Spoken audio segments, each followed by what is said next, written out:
I'm Cookie Miller, and this is Worth the Wait. Join me every week as I explore profound weight loss solutions beyond just diet and exercise, because a lifestyle change starts with changing your mind. What's up, guys? Welcome back to the Worth the Wait podcast. I am your host, Cookie Miller, and today we are talking about perfectionism, and more specifically, how perfectionism shows up in those of us who are on weight loss journeys. So I thought we should start with just defining perfectionism, right? What is it and what does it mean? So a perfectionist is someone who allows absolutely no room at all for error.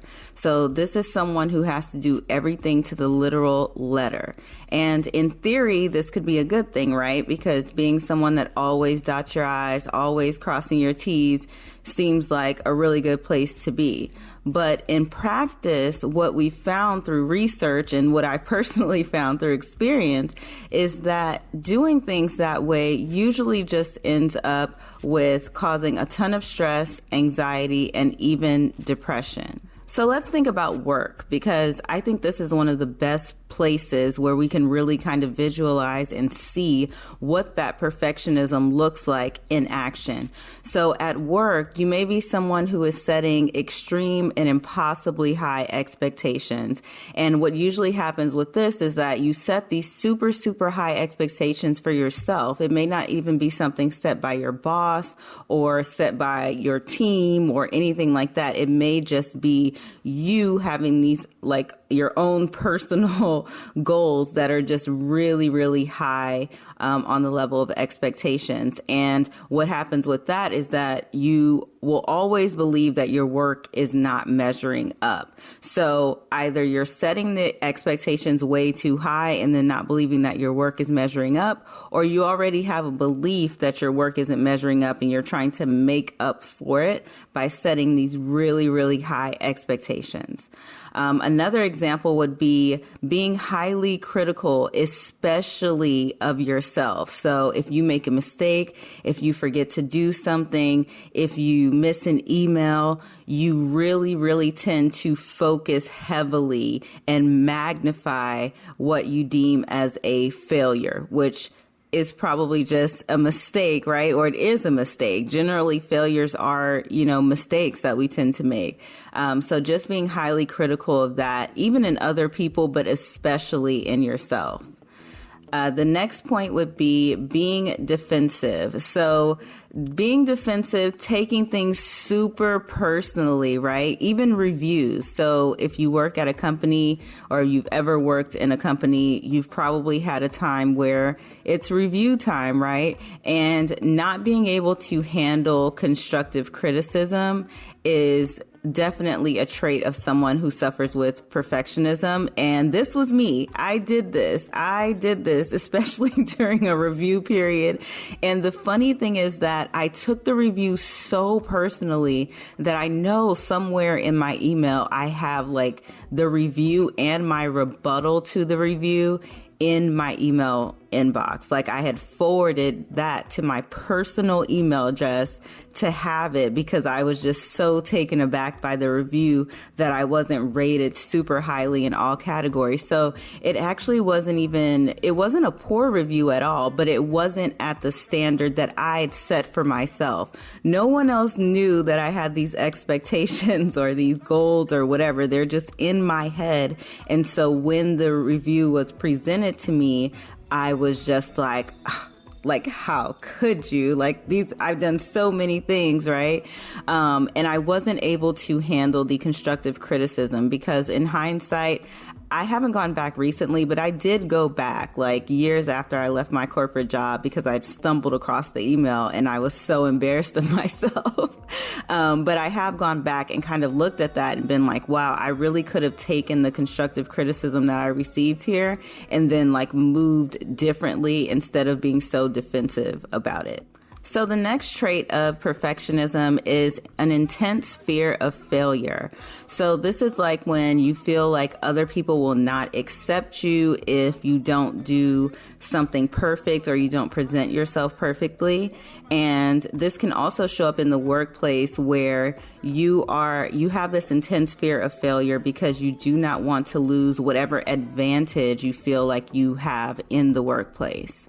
And the final trait of someone with perfectionism is going to be agonizing over past failures. So it's very difficult for you to move on. So if we think about those last three traits, they're definitely all intertwined, right? You're defensive because you want to feel like you're doing everything perfectly and you're putting in a lot of effort. And when you receive constructive criticism, it feels like the person is saying you did not do this thing perfectly. So you get defensive. And you're defensive because there's fear there, right? There's a fear of failure, fear of messing up. And now you've essentially had that fear unlocked by receiving constructive criticism that told you, hey, you didn't do this thing perfectly. And then after that, you go into this point of just agonizing, right? Agonizing over the failure or over the mistake or over the criticism that you received. And then it makes it pretty difficult to move on past that. Okay, so now that we understand what perfectionism is and how it plays out in the workplace, we can all easily recognize and think about those perfectionist traits as it relates to weight loss, right? So remember, a perfectionist is someone who allows absolutely no room for error. So how does that show up in someone who is on a weight loss journey? Well, let's think about all of the traits, right? So setting extreme and impossibly high expectations. So that looks like I'm going to lose 20 pounds this month, or I'll just do a water fast for 10 days to lose this last 10 pounds. Or, at this point, insert any of the crazy diets you've ever tried or heard of, like the military diet or the grapefruit diet or the egg diet, right? Any of those extreme ways of eating would be an example of setting extreme and really high expectations. Being highly critical, especially of yourself. So now that you failed at the grapefruit diet, then you begin to beat yourself up about it. And then being defensive, right? So taking things super personally. So maybe even right now at this moment, you see exactly where this conversation is going, and you may feel like you're getting a little defensive, right? If that's happening for you right now, do not click off. Don't turn the episode off, because this uncomfortable spot of revelation is right where you need to be. Right? This is exactly what you need to feel. So maybe you've done all of these extreme measures and you defend the measures by blaming yourself for failing, right? I used to do this for sure, okay? Especially as it relates to like weight loss. So instead of being able to think like very logically about what actually had happened, I would think of it as, well, it's me. Like I am the problem, not the extreme, like unnecessary diet that I'm trying to do right now, but me. I'm the problem. I'm not disciplined enough, and really, really blaming myself for being a failure. Okay, now speaking of failure, we get back to that intense fear of failure, right? So, and feeling like other people will not accept you if you haven't reached your weight loss goal, or other people won't be proud of you if you haven't reached that goal, and if you haven't been perfect, and if you told them you were going to lose however much in whatever amount of time, a really big fear, especially as that time frame kind of closes, of feeling like you completely failed, right? So first, this happens a lot when we're focused on losing weight for acceptance versus being focused on losing weight for ourselves. So there has to be a considerable shift to think about this from the perspective of losing weight for something bigger than just being accepted, right? Whatever that means. And if we're centering our goals around that, then perhaps we need to have a different conversation about the company you keep, right? About the people who are around you, because why do you feel the need to do these things in order to be accepted? Why aren't the people around you accepting of you, as you are on your journey. That may be a totally different conversation to have, right? And I think it's also important to point out that those people could very well be accepting of you as you are and as you're going.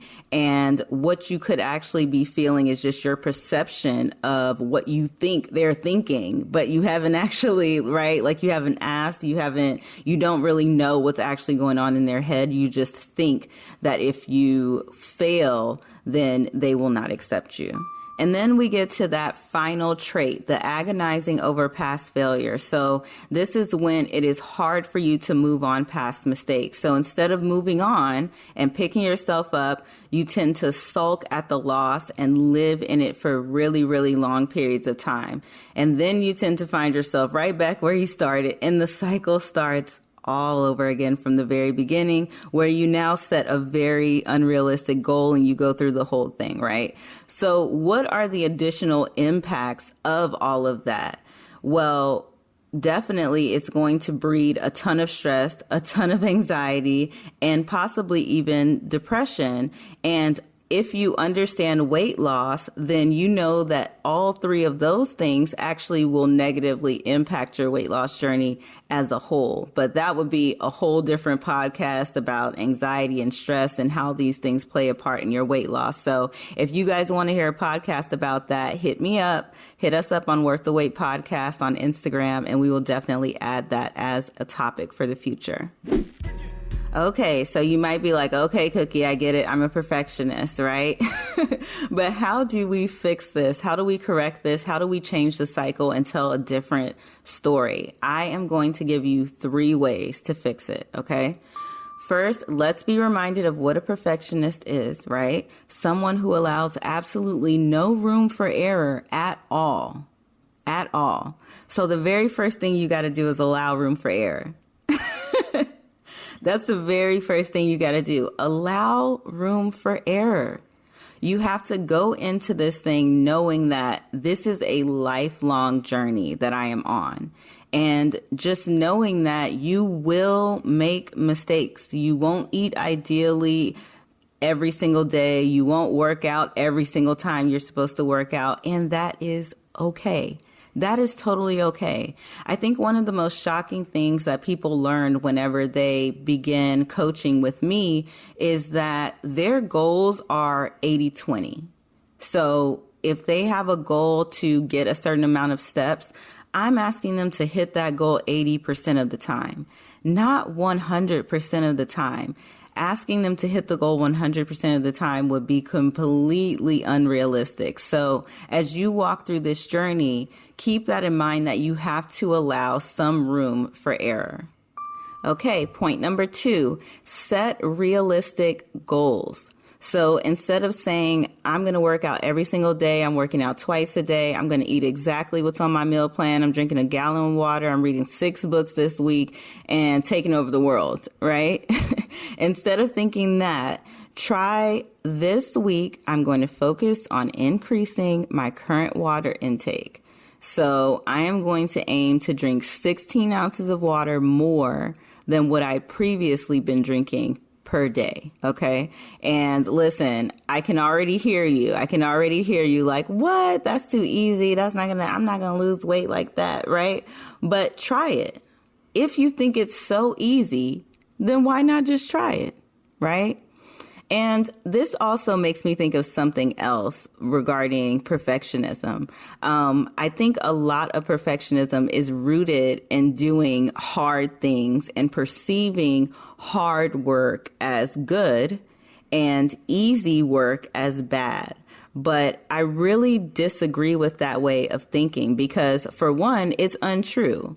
Something being hard is subjective, right? What's hard for me may be easy for you and vice versa.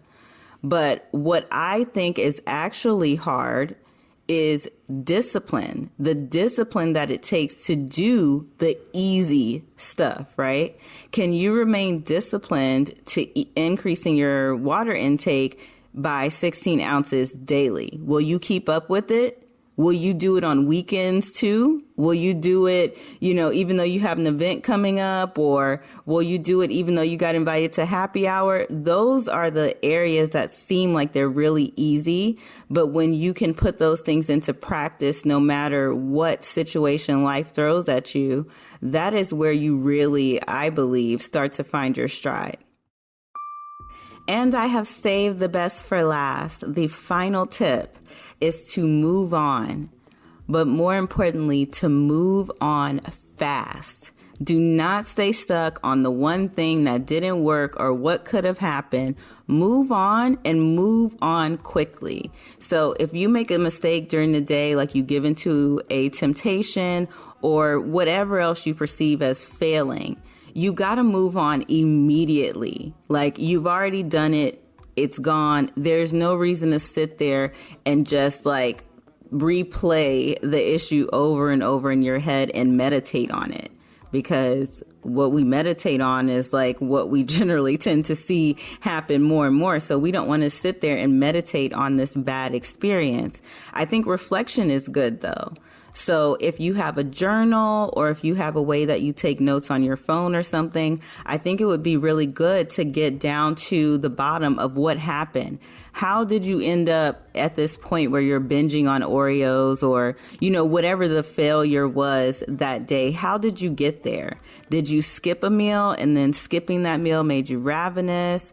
Were you stressed out? Were you self-sabotaging, right? Keep asking yourself questions and be honest with yourself. Answer yourself honestly. Or if you have a coach, this is something that they should be able to help you process through, because it's really important to pinpoint what happened and not just kind of say it happened and then, completely move on. But say that, okay, it happened. I have to accept that it happened. I'm not going to beat myself up about it. But what I do need to do is figure out why it happened and figure out how I can move differently going forward.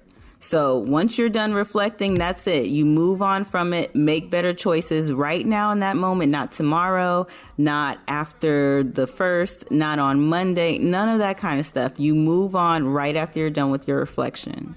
Okay. So now we know what perfectionism is, we know how it shows up at work, and we know how it shows up in our weight loss journey. And more importantly than that, now you have 3 steps that you can take right now to break that cycle of perfectionism. So remember, that's allowing room for error, setting realistic goals, and moving on fast. Okay? You got this. Listen, I believe in you. You can do this. You can beat perfectionism and you can see true success on your weight loss journey. Thank you guys so much for listening to this week's episode of Worth the Wait. If this episode or any of our episodes have helped you, please leave us a review. And yes, I say us. It is not just me over here running this show. I could never do this without my assistant Monique and my editor Juan, who are helping this thing to keep going. So please, please, please leave us a review. Let us know if you have any topic suggestions. You can also take a screenshot and tag us on Instagram at Worth the Wait Podcast, and we will definitely repost. So that is it for this week, y'all. I will talk to you guys next time. Bye.